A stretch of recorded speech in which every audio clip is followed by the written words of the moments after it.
So ayan guys, nasira yung ano niya, yung dito niya o yung dulo, sira. Tapos ngayon, titignan natin kung ready na ba. Sira ayan oh. Oh. Wow. Wow, ang pula. Yay! Ready to harvest.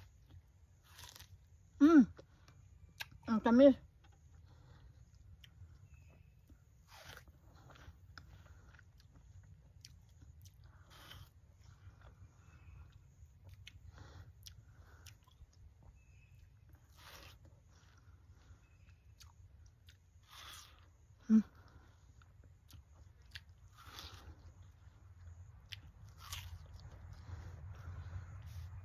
Kahit maliit siya, ayan, sobrang pula pa rin.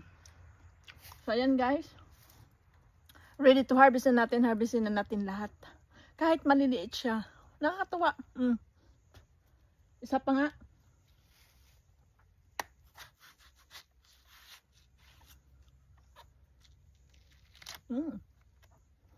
Sarap, pulang-pula.